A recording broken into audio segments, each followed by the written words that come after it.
And I think that this is something that once you visited microfinance, you see people have skills. They may not be to write or to read or to do calculus problems on a piece of paper, but they know how in India to raise animals. One of the most popular businesses that people have is to purchase milch animals, so milking, normally a buffalo, particularly in the north of India, that's pregnant if they can afford it. And there are 3 sources of income that comes out of this animal. Once the animal can be milked regularly to defray the cost of the loan, so there is some income that comes in regularly. At the end of the period, they have an asset, and hopefully 2, if the animal has given birth and the younger animal is healthy. And then 3, if necessary, they can sell the animal in an emergency. So that's one example. That's not a sophisticated business. That's not the business plan for those of you who are operating in this social enterprise challenge will be thinking about. But it's a business all the same, and the basic analysis that's being done is the same. In a place like the Philippines, I went to Smoky Mountain. How many of you, do you all know about this place? Anyone? Well, outside of Manila, there's a garbage dump. That's what it is. It's a garbage dump that is so large, it's shaped like a mountain. And why is it called Smoky Mountain? Sort of like a coal seam that catches on fire. The garbage is actually caught on fire at the center, and it sort of smolders and smokes. And there's a whole community that's grown up around this garbage dump because people recycle, take things, try to resell them. People there are doing things like nails. I had so many offers. I've never had my fingernails done. I had so many offers to do my fingernails with like roses and roosters and all sorts of designs.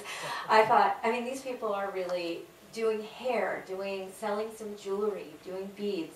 These are the kinds of things that people do with their money. Other financial services, in addition to loans, equally important, a safe place to save, insurance services, everything that you and I need to manage the risks we have in our lives. The poor need even more because the risks are have an exponential impact on their lives. If they lose their savings, that could put them back into poverty. If they lose their home, they could possibly go back into poverty. And so these things are very important. The picture here, just so that you know what this is a meeting of women in India, actually. I'm not talking about China at all, because Herman's going to talk about China. So I'm not consciously avoiding it. Well, I am, but just because we're going to talk about it later. But the women are sitting in a circle here. This is a center meeting, and they are repaying their loans. These happen weekly. Any questions about what microfinance is? I'll just take a few questions if there are any. Yes?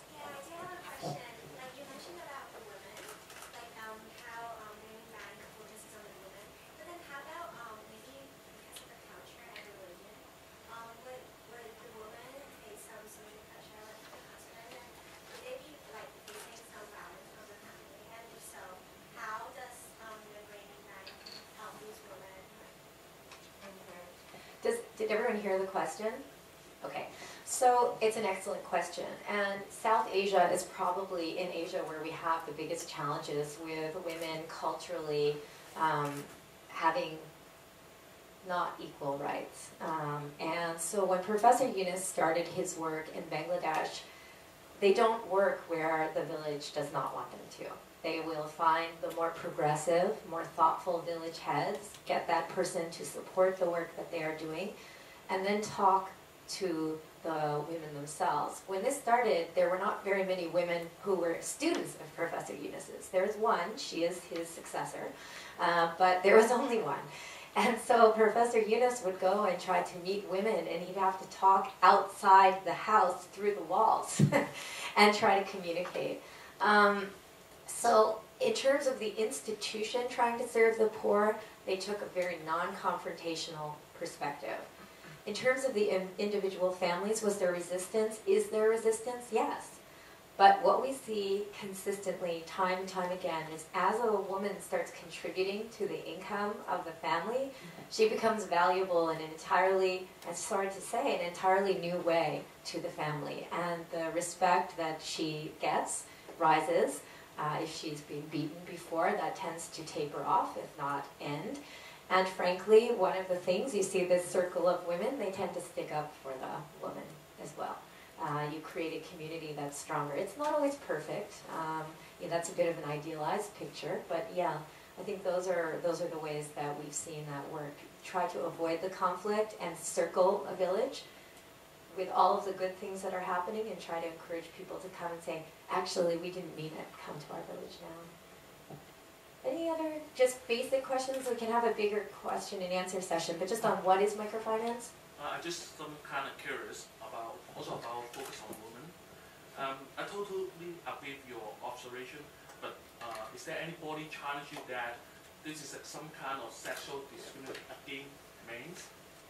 Because you more focus on women, not men. Mm-hmm. Well, I mean, I think you can certainly say that we're explicitly targeting women, but it's because our mission is social. And if we can have the greatest impact through serving women, then I think that at least I'm fairly comfortable making that choice. And of course, as and if men prove themselves to be able to rise to the occasion, then they are more than welcome. That being said, in the Middle East and Northern Africa region, just for cultural reasons, like you said, men are much more active in microfinance there. So it's not impossible. It's just in Asia in particular we've seen this. Let me talk a little bit about, if this is microfinance, this is what it is, how does it actually change lives? I think these pictures kind of capture the essence of how it changes lives. I'm going to talk a little bit more about it, but these are photographs from the tsunami-affected region of Aceh. As many of you know, and we were talking about climate change before, on December 26th, that represents the 5-year anniversary of the tsunami that took place. It affected South Asia, Kenyan coast, parts of Africa, but most dramatically affected the northern tip of Sumatra Island, or Aceh. Grameen Foundation has actually been working in Aceh since the year after the tsunami.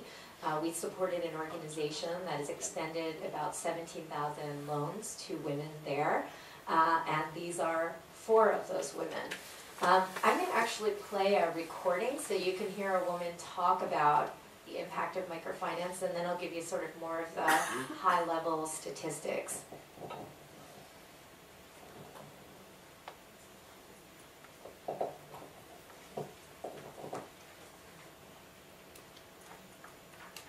Rahmati is one of the 2004 tsunami survivors. She lived in Darussalam, one of the worst affected districts in Banda Aceh. She and her family lost everything during the disaster, including her youngest son. Adik itu nggak tahu kemana. Sampai sekarang mama dua-dua, mama mertua, mama saya nggak ada. Kakak sampai sekarang nggak tahu di mana kuburan orang tuh.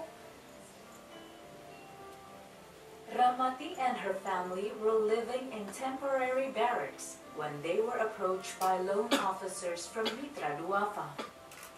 Determined to rebuild her family's life, Rahmati took out her first microloan. Kami bilang, mana ada orang tuh percaya sama kita nggak ada duit sama kita udah habis kita makan, kita jual apa mau diambil, beras sama minyak yang ada di rumah, apa ada ambil nanti. By providing credit, microfinance institutions can help poor women to start or expand tiny businesses. After the tsunami, Grameen Foundation began working with Mitra Duafa to extend microfinance to poor women whose lives were destroyed by the tsunami. Pinjaman pertama saya ambil untuk bikin modal usaha, untuk bikin kue basah, beli tempat-tempat, beli itu semua, beli gula, beli tepung, beli telur. bikin kue, antar ke kedai-kedai.